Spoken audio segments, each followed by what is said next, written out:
الله وبركاته. الحمد لله الذي لم يتخذ ولدا ولم يكن له شريك في الملك ولم يكن له ولي من الذل وكبره تكبيرا. الله أكبر كبيرا. الحمد لله كثيرا. سبحان الله بكرة وأصيلا. فأعوذ بالله السميع العليم من الشيطان الرجيم. بسم الله الرحمن الرحيم. قل إن كان آباؤكم وأبناؤكم وإخوانكم وأزواجكم وعشيرتكم وأموال اقترفتموها وتجارة تخشون كسادها ومساكن ترضونها أحب إليكم من الله ورسوله وجهاد في سبيله فتربصوا حتى يأتي الله بأمره والله لا يهدي القوم الفاسقين. صدق الله العظيم. حمد و ستائش اللہ رب العالمین کے لیے ہے. ہم سب اللہ کی بڑائی و بزرگی بیان کرتے ہیں. وہی ہمارا خالق، مالک اور حاکم ہے. The creator, the originator, the sustainer, the law giver اور دا لا میکر وہی ہے. درود و سلام ہو نبی آخر الزمان حضرت سیدنا محمد مصطفیٰ صلی اللہ علیہ وسلم پر، جنہیں اللہ تعالیٰ نے آخری نبی بنا کر، the ultimate and final messenger بنا کر، رحمت للعالمین، دا بینیفیکٹر آف ہیومینٹی بنا کر سارے انسانوں کے لیے ایک مکمل اسوہ، ایک مکمل نمونہ، ایک کمپلیٹ رول ماڈل کے ساتھ روانہ فرمایا. سامعین محترم، گزشتہ ایک ہفتے سے ہمارے اپنے ملک میں اور بر صغیر میں اور مملکت عرب کے اندر ایک زبردست بحث اور گفتگو چھیڑی گئی ہے، اور اس کے رد عمل، اس کے ریاکشن کے طور پر ایک دوسری گفتگو پرنٹ میڈیا، سوشل میڈیا اور الیکٹرانک میڈیا میں بہت زور کے ساتھ چل رہی ہے. وہ یہ ہے کہ ہمارے ملک کے چند اسلاموفوبیا کا شکار اسلام دشمن عناصر، انہوں نے نبی کریم حضرت محمد مصطفیٰ صلی اللہ علیہ وسلم کی شان مبارک میں کچھ گستاخیاں کی، اور انتہائی بدتمیزی کے ساتھ، انتہائی گستاخانہ انداز میں انہوں نے نبی کریم صلی اللہ علیہ وسلم کا اور آپ کی زوجہ مطہرہ حضرت سیدنا عائشہ صدیقہ رضی اللہ تعالی عنہا، جو ام المؤمنین ہیں، ہم سب کی ماں ہیں، ساری امت کی ماں ہیں، ان کے بارے میں کچھ بدتمیزی کے ساتھ، گستاخی کے ساتھ کچھ ریمارک کیے. اور اس وقت ہمارے اپنے ملک میں یہ فیشن چل پڑا ہے، یہ ایک رواج اور ٹرینڈ چل پڑا ہے کہ اگر بہت کم وقت میں آسانی کے ساتھ اگر آپ سرخیوں میں آنا چاہتے ہیں، ہیڈ لائنز میں آنا چاہتے ہیں، دنیا میں آپ کو کوئی نہیں جانتا، ملک میں کوئی آپ کو نہیں پہچانتا سوائے آپ کی پارٹی کے چند لوگوں کے، سوائے چند اخبار پڑھنے، روزانہ پابندی کے ساتھ لفظ بلفظ اخبار پڑھنے والوں کے، آپ کو کوئی نہیں جانتا. آپ کی قیادت، آپ کی لیڈرشپ آپ کے اپنے گاؤں تک محدود ہے، آپ کے اپنے شہر تک لمیٹڈ اور محدود ہے. لیکن اگر راتوں رات پورے ملک میں مشہور ہو جانا ہے، راتوں رات الیکٹرانک میڈیا پر چھا جانا ہے، راتوں رات بڑے بڑے چینلز پر آپ کو بحث اور ڈیبیٹ کے لیے بلایا جانا چاہیے، اور راتوں رات آپ اس ملک کے اینکرز کی زبان پر ایک ریپیٹڈ ورڈ بن جائیں، تو اس کا بہت آسان طریقہ ان لوگوں نے نکالا ہے کہ اسلام کے بارے میں، قرآن مجید کے بارے میں، نبی کریم صلی اللہ علیہ وسلم کے بارے میں، گائے کے کھانے یا اس کے ذبح کرنے کے معاملے میں، اور پھر اس طرح کے یکساں سول کوڈ یا یونیفارم سول کوڈ کے معاملے میں، پرسنل لا کے معاملے میں، طلاق کے معاملے میں، 3 طلاق بیک وقت واقع ہوتی ہے یعنی اس معاملے میں، اس طرح کے جو سینسیٹیو عنوانات ہیں اس پر کچھ الٹی سیدھی باتیں کہہ دی جائیں، کچھ بدتمیزی کے ریمارکس کر دیے جائیں، اور پھر اس کے بعد پورے ملک کا میڈیا آپ کی طرف متوجہ ہو جاتا ہے، اور پورے چینلز آپ کے گھر پر، آپ کی گیٹ کے باہر جمع ہو جاتے ہیں، اور راتوں رات آپ اس ملک کے ایک بڑے لیڈر کہلانے لگتے ہیں. یہ طریقہ اختیار کیا تھا گزشتہ 15-20 سالوں میں اس ملک کے فاشسٹ قوتوں نے، جو اس وقت سینٹرل گورنمنٹ کی بڑی بڑی کرسیوں پر پہنچ چکے ہیں اپنی اسی کوشش اور حرکت کی وجہ سے. اور ان لوگوں کی اس ٹرک، اور اس کوشش کے پیچھے ہمارا بھی، ہمارے اپنے نوجوانوں کا بھی ایک بہت بڑا رول ہوتا ہے کہ جہاں اس طرح کی بات دیکھتے ہیں اسے اسی مقام پر دبا دینے، اسے اسی مقام پر ختم کر دینے، اسے اسی مقام پر روک لگانے کے بجائے ہم اسے پوری دنیا میں پھیلاتے ہیں۔ بعض موقع پر نفرت والی باتیں، گستاخانہ باتیں، ان باتوں کی اشاعت اور پروپیگیٹ کرنے میں غیروں سے زیادہ ہمارے اپنے نوجوانوں کا رول ہوتا ہے۔ بغیر سوچے سمجھے، بغیر اس کے کانسیکوینسز پر غور کرے ہمارے نوجوان ایک ایک چیز کو 100 جگہ فارورڈ کرتے ہیں، ٹویٹر اور انسٹاگرام پر شیئر کر دیتے ہیں، فیس بک اور واٹس ایپ پر پھیلا دیتے ہیں، اور بہت سی ایسی باتیں جو اس ملک کے عام لوگوں تک نہیں پہنچتی، نہیں معلوم ہے، ہم خود اس کو پھیلا کر ٹاک آف دا ٹاؤن بنا دیتے ہیں۔ ایک سلگتا ہوا موضوع، ایک برننگ ایشو، ایک برننگ ٹاپک بنانے کا کام ہم ہی انجام دیتے ہیں۔ تو یہ اس ملک میں لوگوں کا فیشن چل پڑا ہے کہ انہوں نے اسلام اور قرآن اور نبی صلی اللہ علیہ وسلم کے بارے میں اور کچھ اور دوسرے سینسیٹیو عنوانات پر کچھ غلط اور الٹی سیدھی باتیں کہہ کر اپنے آپ کو میڈیا میں ہیرو بنانا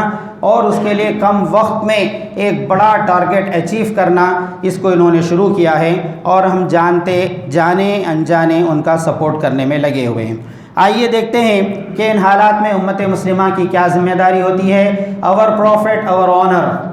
ہمارے رسول ہمارے لیے عزت اور سربلندی اور رفعنا لک ذکرک، جس کا قرآن مجید نے بہت ہی زور کے ساتھ سورہ انشراح کے اندر، سورہ علم نشرح کے اندر ذکر کیا ہے، اس عنوان پر قرآن مجید اور احادیث ہماری کس طرح رہنمائی کرتے ہیں۔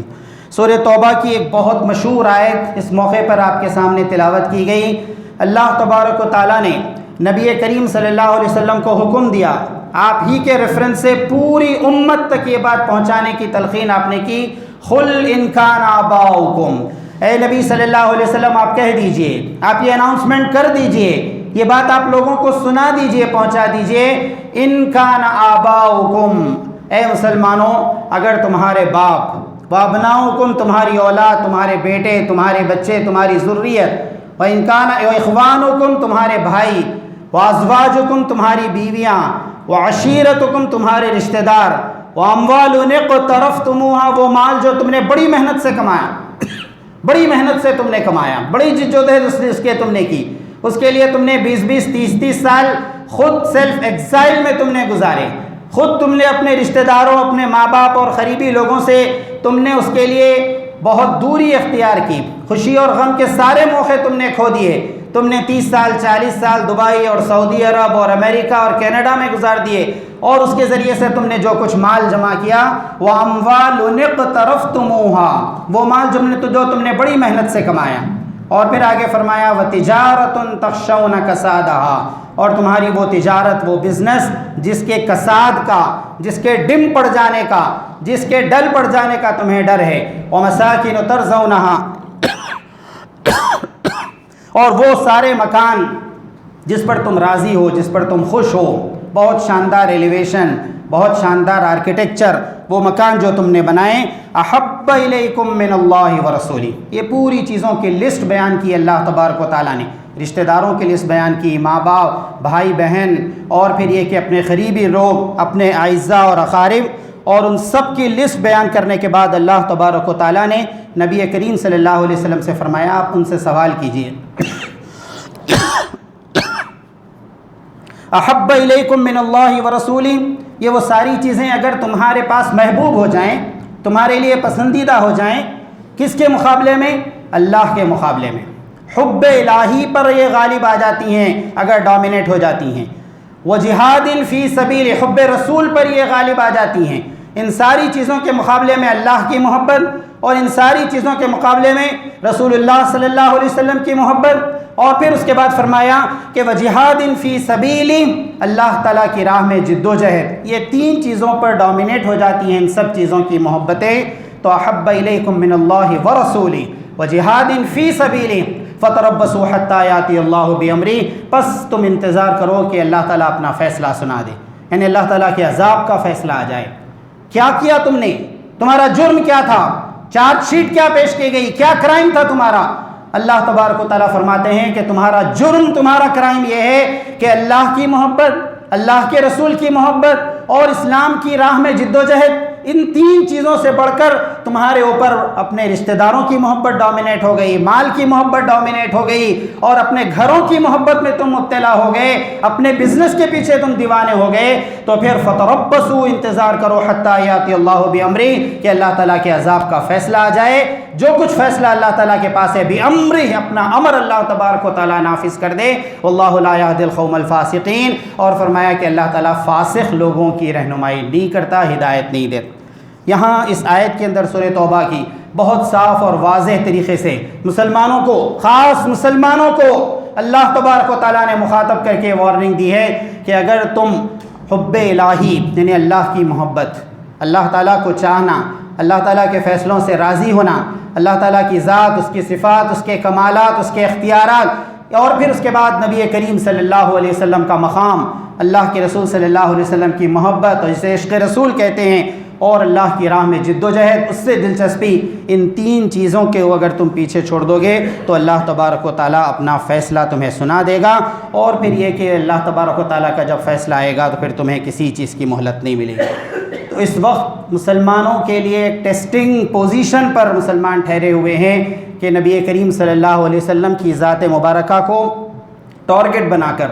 اور اللہ کے رسول صلی اللہ علیہ وسلم کے ازواج مطہرات کے بارے میں، ان کی عمر کے بارے میں، ان کی تعداد کے بارے میں مختلف قسم کے ایشوز کو بنا کر لوگ پرنٹ میڈیا اور الیکٹرانک میڈیا میں سرخیوں اور ہیڈ لائن پر چھانے کی جو کوشش کر رہے ہیں، یہ ہمارے لیے ایک امتحان ہے کہ ہم اس مسئلے کو کیسا ٹائکل کرتے ہیں۔ اللہ کے رسول صلی اللہ علیہ وسلم نے جب اسلام کی دعوت پیش کی 1400 سال قبل، تو آپ دیکھتے ہیں کہ مشرکین مکہ نے، اور پھر اس کے بعد مدینہ کے یہودیوں اور انصار نے نبی کریم صلی اللہ علیہ وسلم پر مختلف مقامات پر، مختلف موضوعات پر اعتراضات کیے۔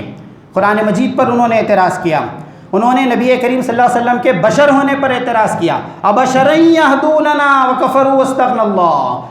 یہ کیسے آدمی ہیں، ہماری طرح کھاتے پیتے ہیں، بازاروں میں چلتے ہیں، بیوی بچے ان کے، یہ کیسے ہدایت کا کام کریں گے، یہ کیسے نبی بنا دیے گئے۔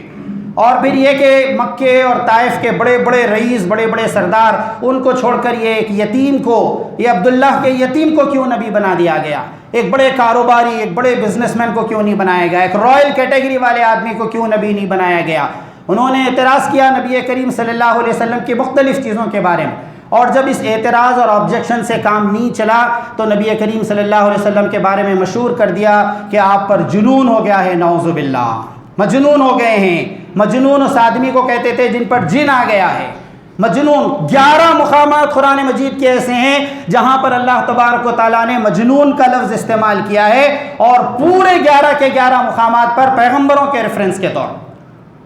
کہ یہ لوگ نبیوں کو مجنون کہتے ہیں، نبی کریم صلی اللہ علیہ وسلم کو کے بارے میں کہتے ہیں آپ کے اوپر جن کا اثر ہو گیا ہے۔ نون والقلم وما یسطرون ما انت بنعمت ربک بمجنون، اے نبی صلی اللہ علیہ وسلم، یہ اللہ تعالیٰ کا انعام ہے آپ پر کہ آپ کسی قسم کے جنون میں آپ مبتلا نہیں ہیں، کوئی جن کا، کوئی آصف کا، کوئی اور اثر آپ پر نہیں ہوا ہے، آپ تو اللہ تبارک و تعالیٰ کی طرف سے ہدایت پر ہے۔ وَإِنَّكَ لَتَهْدِي إِلَىٰ صِرَاطٍ مُسْتَقِيمٍ، اور وہ راستے پر ہیں جو اللہ کا راستہ ہے۔ قرآن مجید نے عام طور پر سوا السبیل اور صراط المستقیم کہا، لیکن یہاں قرآن مجید نے اس راہ کو اپنی راہ قرار دیا ہے۔ اللہ تبارک و تعالیٰ فرماتے ہیں صراط اللہ الذی لہ ما فی السماوات و ما فی الارض، یہ تو اللہ کا راستہ ہے۔ صراط مستقیم کیا ہے؟ اللہ کا راستہ ہے، اور آپ اس راستے پر گامزن ہیں، اور یہ کامیابی اور نجات کا راستہ ہے۔ تو نبی کریم صلی اللہ علیہ وسلم سے یہ بات کہی گئی ہے کہ آپ اسلام کی دعوت دینے کے لیے اللہ تعالیٰ کی طرف سے آخری نبی مقرر کیے گئے ہیں۔ یہ آپ کو مجنون کہتے ہیں، یہ آپ کو شاعر کہتے ہیں، یہ آپ کو کاہن کہتے ہیں، ان سارے قسم کے اعتراضات مشرکین مکہ نے کیے، لیکن اللہ کے رسول صلی اللہ علیہ وسلم نے جتنی شادیاں کی اس پر کبھی کسی نے اعتراض نہیں کیا۔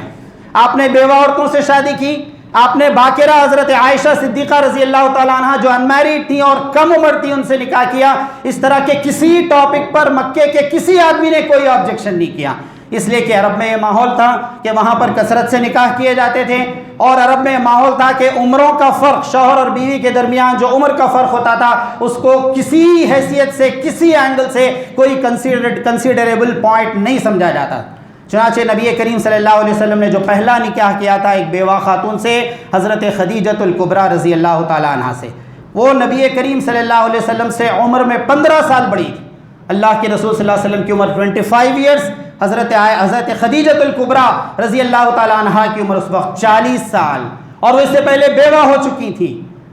اور آپ جانتے ہیں کہ پورے مکے کے لوگوں نے کبھی ایک موضوع پر بھی اس ٹاپک پر بات نہیں کی، کیونکہ وہ ڈیبیٹیبل ٹاپک ہی نہیں تھا وہاں پر. اور اللہ کے رسول صلی اللہ علیہ وسلم نے جو نکاح کیے کثرت سے، اس پر کبھی کسی عنوان پر کسی نے گفتگو نہیں کی، اس لیے کہ وہ ایک کامن معاملہ تھا. حضرت انس بن مالک رضی اللہ تعالیٰ عنہ کی سیرت پڑھیے، معلوم ہوتا ہے کہ انہوں نے اس کثرت سے شادیاں کی تھیں کہ ان کی اولاد، صرف ان کے بیٹے اور بیٹیوں کی تعداد 100 تک بیان کی جاتی ہے. 100 بیٹے اور بیٹیاں حضرت انس بن مالک رضی اللہ تعالیٰ. تو عرب میں ماحول پہلے تھا، کسی حد تک آج بھی باقی ہے، اور ایک بڑی تعداد میں وہاں پر لوگوں کو بچے ہوتے ہیں، لوگ شادیاں کرتے ہیں. 4 شادیوں کی قید لگائی گئی تو اس 4 کی پیروی کرتے ہیں، لیکن کسی ایک کی وجہ سے ایک جگہ خالی ہو جائے تو 1 مہینے 2 مہینے کے اندر پھر وہ کوٹا پورا کر لیتے ہیں، اور اس کو کسی قسم کا کوئی عجیب معاملہ نہیں کنسیڈر کیا جاتا. لیکن آپ دیکھتے ہیں کہ یہ ہندوستان کے ماحول کے اندر، یہاں کے اپنے کلچر کے اندر، یہاں کے ٹریڈیشن میں لوگوں کو ایک عجیب بات معلوم ہوئی تو لوگوں نے اسے چھال دیا، اور پریس میں سمجھیے کہ اسے ٹاک آف دا ٹاؤن بنا دیا گیا، ایک ڈیبیٹیبل ایشو بنا دیا گیا. میں اس موقع پر مقام رسول اور ناموس رسول کے تعلق سے، اور پروفٹ اور آنر کے تعلق سے ایک مشہور حدیث آپ کے سامنے رکھتا ہوں. حضرت حذیفہ رضی اللہ تعالیٰ عنہ راوی ہیں. بخاری اور مسلم حدیث کی 2 کتابیں، 2 مستند ترین کتابیں، اور پھر یہ کہ ان 2 کتابوں کے اندر جو حدیث آتی ہے تقریباً انہی الفاظ کے ساتھ، ملتے ہوئے الفاظ کے ساتھ، انہیں متفقون علیہ کہتے ہیں. اور سیریا شام کے ایک بہت بڑے عالم دین فواد عبد الباقی، اللہ تعالیٰ جنت میں انہیں اعلیٰ مقام عطا کرے، انہوں نے ان پورے احادیث کو جو متفقون علیہ ان کو ایک جگہ جمع کر دیا اللؤلؤ والمرجان نامی کتاب کے نام سے. اس کے اندر انہوں نے حدیث نقل کی ہے کہ قیامت کی ہولناکی ہوگی، بڑا خطرناک دن ہوگا قیامت کا، اور کسی طرح حساب اور کتاب کا آغاز نہیں ہوگا، لوگ اپنے سر تک، اپنی کمر تک پسینے میں ڈوبے ہوئے ہوں گے. اس موقع پر کسی شفاعت کرنے والے، اللہ تبارک و تعالیٰ کے دربار میں کسی شفاعت کرنے والے، سفارش کرنے والے، ریکمنڈ کرنے والے کی تلاش میں ہوں گے. تو اس وقت ایک بڑی تعداد انسانوں کی حضرت آدم علیہ السلام کی خدمت میں حاضر ہوگی اور کہیں گے آدم علیہ السلام سے کہ آپ اللہ تبارک و تعالیٰ کے دربار میں ہماری سفارش کیجئے، شفاعت کیجئے. حضرت آدم علیہ السلام جواب میں ارشاد فرمائیں گے کہ مجھ سے ایک گناہ سرزد ہوا تھا جنت میں، اور ایک درخت کے قریب جانے سے منع کیا گیا تھا، لیکن میں نے اس درخت کا پھل کھا لیا تھا، اسی لیے میں آج اللہ تبارک و تعالیٰ کے دربار میں تم سب کی شفاعت نہیں کر سکتا. تم جاؤ نوح علیہ السلام کے پاس، شاید کہ وہ تمہاری سفارش کریں گے. لوگ حضرت نوح علیہ السلام کی خدمت میں پہنچیں گے اور کہیں گے کہ آپ اللہ تعالیٰ کے دربار میں ہماری سفارش کیجئے. حضرت نوح علیہ السلام کہیں گے کہ میں نے لمبی عمر اسلام کی دعوت اور تبلیغ کا کام ضرور کیا، لیکن میں نے اپنی عمر کے آخری حصے میں اپنی قوم کے لیے دعا کی تھی. وقال نوح رب لا تذر على الارض من الكافرین دیارا، میں نے کہا تھا کہ اے اللہ یہ قوم اتنی نافرمان، اتنی بدبخت ہو چکی ہے کہ اس میں سے ایک کافر کو بھی آپ زندہ مت چھوڑیے، پوروں کو عذاب کے اندر مبتلا کر دیجئے. میں نے اپنی پوری قوم کے لیے عذاب کی دعا کی تھی، بد دعا کی تھی، آج بھلا میں کیسے سفارش کر سکتا ہوں؟ تم جاؤ ابراہیم علیہ السلام کے پاس، وہ خلیل اللہ ہیں، اللہ کے دوست ہیں، شاید وہ اللہ تعالیٰ کے دربار میں تمہاری سفارش کریں گے. لوگ اس موقع پر نبی کریم صلی اللہ علیہ وسلم کی خدمت میں پہنچیں، حضرت ابراہیم علیہ السلام کی خدمت میں پہنچیں گے اور سفارش کرنے کے لیے کہیں گے. تو حضرت ابراہیم علیہ السلام ارشاد فرمائیں گے کہ آج میرا یہ رتبہ اور یہ مقام نہیں ہے، آج اللہ کا وہ غضب ہے جو نہ پہلے تھا نہ کبھی آئندہ ہوگا، لہٰذا تم جاؤ موسیٰ علیہ السلام کے پاس، وہ کلیم اللہ ہیں، اللہ تبارک و تعالیٰ نے ان سے کلام کیا تھا، لہٰذا وہ تمہاری سفارش کر سکتے ہیں. لوگ حضرت موسیٰ علیہ السلام کے پاس جائیں گے، وہ کہیں گے کہ غصے میں ایک موقع پر میں نے ایک آدمی کو مارا تھا، میں نے تو محض اسے گھونسا مارا تھا، لیکن اتفاق سے وہ ختم ہو گیا تھا، لہٰذا میرا یہ مقام نہیں ہے کہ میں اللہ تبارک و تعالیٰ کے دربار میں سفارش کروں. تم جاؤ عیسیٰ علیہ السلام کے پاس، وہ روح اللہ ہیں اور شاید اللہ تبارک و تعالیٰ ان کی سفارش قبول کرے. لوگ حضرت عیسیٰ علیہ السلام کی خدمت میں پہنچیں گے، وہ جواب میں ارشاد فرمائیں گے کہ آج اللہ کا وہ غضب ہے جو نہ کبھی پہلے تھا اور نہ کبھی آئندہ ہوا ہے، لہٰذا تم آخری نبی حضرت سیدنا محمد مصطفیٰ صلی اللہ علیہ وسلم کی خدمت خدمت میں جاؤ، شاید وہ اللہ تبارک و تعالیٰ کے پاس تمہاری سفارش کریں گے، اللہ تبارک و تعالیٰ کے پاس تمہارے حق میں دعا کریں گے کہ کسی طرح حساب کتاب کا آغاز ہو اور کسی طرح جنت اور دوزخ کے بارے میں فیصلہ کر دیا جائے، اور یہ دن کی سختی ہمارے اوپر کم ہو قیامت کے دن کی۔ لوگ نبی کریم صلی اللہ علیہ وسلم سے سفارش اور شفاعت کے لیے کہیں گے، اللہ کے رسول صلی اللہ علیہ وسلم عرش الہی کے پاس سجدے میں گر جائیں گے، ایک طویل اور لمبا سجدہ کریں گے، تو اللہ تبارک و تعالیٰ سجدے کی حالت میں نبی کریم صلی اللہ علیہ وسلم کے اوپر اپنی حمد کے، اپنی ثنا کے، اللہ تعالیٰ کی تعریف کے ایک زبردست قسم کے الفاظ کو القاء کریں گے، وہی کریں گے۔ ان الفاظ، ان کلمات کے ذریعے سے نبی کریم صلی اللہ علیہ وسلم اللہ تعالیٰ کی تعریف بیان کریں گے، تو اس موقع پر اللہ تبارک و تعالیٰ ارشاد فرمائیں گے کہ اے محمد اپنا سر سجدے سے اٹھاؤ، تم جو کچھ کہو گے مان لیا جائے گا، اور جو کچھ تم مانگو گے وہ عطا کر دیا جائے گا۔ نبی کریم صلی اللہ علیہ وسلم جواب میں ارشاد فرمائیں گے، دو ہی الفاظ آتے ہیں حدیث میں، میری امت میری امت۔ نبی کریم صلی اللہ علیہ وسلم اپنی امت کے لیے اس موقع پر سفارش کریں گے، تو اللہ تبارک و تعالیٰ ارشاد فرمائیں گے کہ جس کے دل میں جو کے دانے کے برابر بھی ایمان ہو، میں اسے ایک دن دوزخ سے نکالوں گا۔ نبی کریم صلی اللہ علیہ وسلم دوبارہ سجدے میں گر جائیں گے، طویل سجدہ فرمائیں گے، اللہ تبارک و تعالیٰ کلمات حمد آپ کے دل میں القاء کرے گا، اور خاص قسم کے کلمات سکھائے جائیں گے، اس کے ذریعے سے اللہ کی تعریف بیان کریں گے اور لمبا سجدہ کریں گے۔ اللہ تبارک و تعالیٰ ارشاد فرمائیں گے کہ اے محمد سجدے سے اپنا سر اٹھاؤ، تم جو مانگو گے وہ دیا جائے گا، اور جو دعا کرو گے وہ قبول کی جائے گی۔ آپ جواب میں ارشاد فرمائیں گے، امتی میری امت میری امت۔ اللہ تبارک و تعالیٰ ارشاد فرمائیں گے کہ جس کے دل میں رائی کے دانے کے برابر ایمان ہو، میں اسے ایک دن دوزخ سے ضرور نکالوں گا۔ نبی کریم صلی اللہ علیہ وسلم تیسری مرتبہ سجدے میں گر جائیں گے، ایک طویل سجدہ آپ فرمائیں گے، اور پھر اللہ تعالیٰ کلمات حمد آپ کو سکھائے گا، اس کے ذریعے سے اللہ کی تعریف بیان کریں گے، تو اللہ تبارک و تعالیٰ ارشاد فرمائے گا کہ اے محمد سر اٹھاؤ، تم جو کچھ مانگو گے وہ قبول کیا جائے گا، اور جو کچھ طلب کرو گے وہ عطا کیا جائے گا۔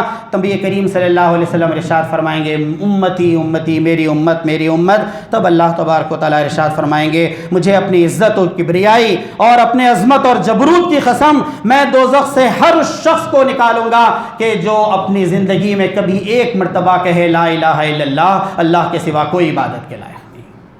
یہ نبی کریم صلی اللہ علیہ وسلم کا مقام اور مرتبہ ہے، جو بخاری اور مسلم ان دونوں روایات کے اندر بیان کیا گیا ہے۔